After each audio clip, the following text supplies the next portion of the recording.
like mid third quarter, the score was 17-6 with Syracuse driving. So they played pretty good, but then, you can't make mistakes against teams like Clemson, Alabama, LSU, Texas, Oklahoma. You can't make mistakes like that when you're not that good of a team and you just playing your hearts out, and that's what you're hanging your hats on for the game. You have to play almost mistake-free football. And when you make one mistake, it turned out to be many mistakes, and then it's just a downhill effect. It just rolls downhill, and that's what happened to Syracuse. But I want to give Syracuse some love because they played their hearts out. They played awesome to me for the first 3 quarters.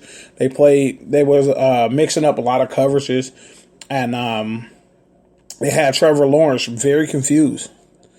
And Trevor Lawrence is not having the best season right now, but we'll talk about that. But yeah, other than that, man, it really wasn't a festive week 3 at all. Like it wasn't. I'm trying to find a game that stands out. Nah, nothing really. I'll go over to week 4. The big surprise for a lot of people in week 4 was the Michigan-Wisconsin game. And I'm a Michigan fan. I'll let you guys know that right now. I'm Amazing Blue all the way. I've been watching Michigan football since 1986. I was hurt. I was hurt by it. And I wasn't hurt by the ass whooping we received. I was more hurt by the lack of effort we gave in the game, because it seemed like when we went down like 21-0, and this was like the start of the second quarter, they quit. They just quit. I mean, Wisconsin just ran up and down the field on them. Jonathan Taylor just made a mockery of our defense, everything. And it was just bad. It was very bad. And it made Jim Harbaugh look extremely bad. And it's making people here in Michigan kind of call for his head a little bit. So, guys, just keep an eye on Michigan. I'm going to bring them back up, back half. But, yeah, you had Auburn and Texas A&M. And this was a game that I thought Texas A&M would get because they were at home. Auburn's a young team, young quarterback, everything. And those coaches over at Auburn coached the hell out of that game. Great coaching. And you have to have great coaching when you play on the road like that in a hostile, just raunchy-ass stadium like Texas A&M. So, I mean, they call them the 12th man over there, and they call the fans that for a reason, because they're really like a 12th man out there on the field, man. They have teams discombobulated, like literally, and I've seen them whoop Alabama's ass because of that crowd got the quarterback and everybody just discombobulated and all this stuff. But that was just great coaching to keep everybody focused on Auburn's part, and they came away with the dub. I don't think there's any. Oh, Georgia and Notre Dame, very good game. They were between the hedges. They were at Georgia, and Notre Dame played a very good game. And it just came down to athletes at the end of it and who wanted it more. And Georgia wanted it more. And they had better athletes, more athletes. So they ended up winning. But yeah, this was one of those games that tested both teams' ability. And it's like I said, it's early. So you really don't know what Notre Dame really is or going to be. And Georgia the same. I'll bring Georgia up later. But, you really don't know too much of what they are yet. They really ain't even in conference play.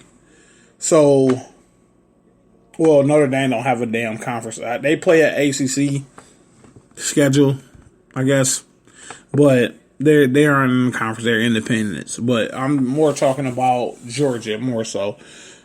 Georgia's they're a very good team. They're one of them teams that's preseason picked to go to college football playoff. Kirby Smart he got a little juggernaut over there. He trying to mimic Alabama. So it's like, hey, you got a good test this week. It was Notre Dame. They won. So yeah, keep our eye on Georgia though as I go down this list. But just to end the first segment of that, those are the first 4 weeks of the college football season, pretty much in a nutshell.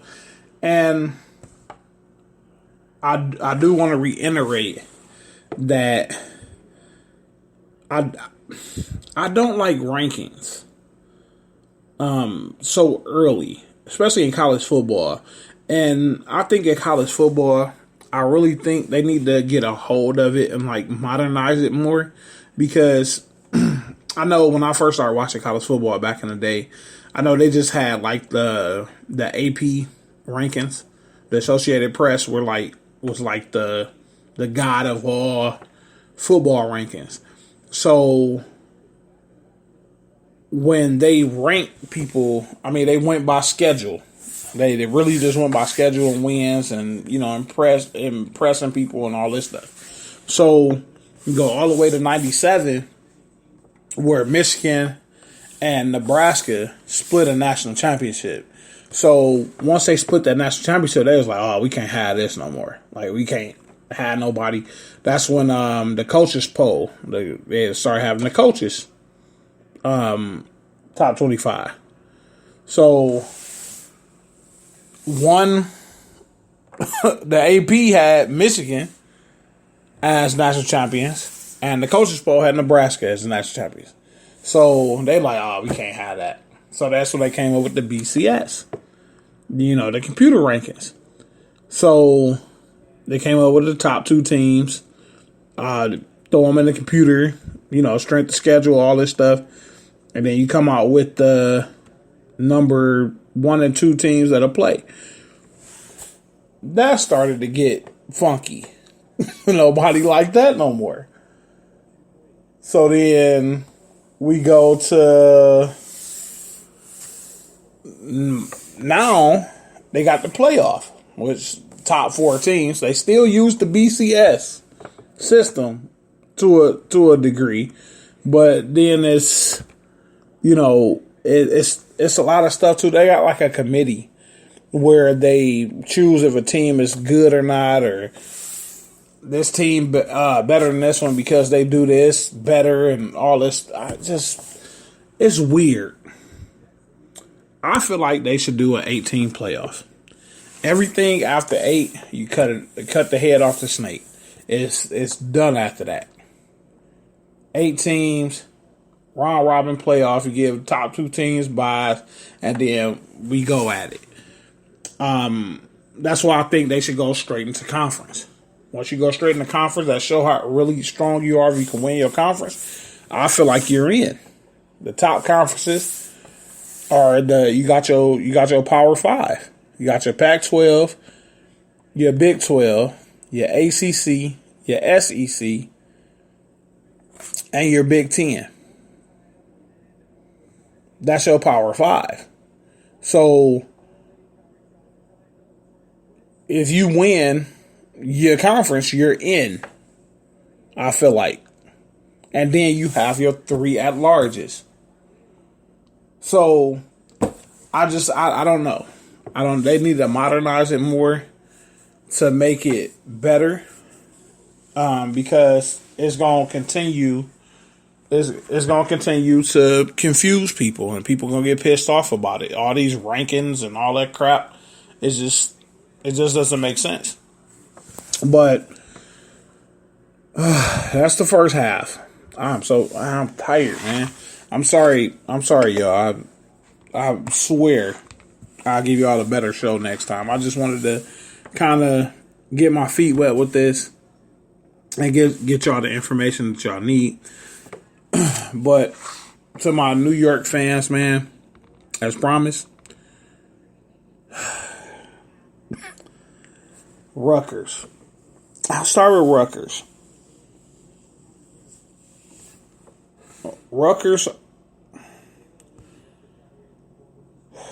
Rutgers is one of those confusing teams that, and it's crazy because when they were in the Big East, they wasn't really that good. Like they weren't really that good. They really didn't compete with the Pittsburghs and the who else was in there? Even freaking who else was in the Big East? I forget. All of them went to goddamn ACC, Louisville, teams like that. Like they weren't competing with those squads. I mean, they would compete here and there, but since they've been in the Big Ten, it's been ridiculous. I don't know what they're doing. Normally, a program that's in like a power division, like the Big Ten, a Power Five, like it's a Power Five. Normally, they would find a coach that can coach and recruit on that level so they can at least compete. You at least can make a bowl game with 6-6 or 7-5 or something like that. Like you could at least compete, at least win 3 to 4 conference games a year, at least 4.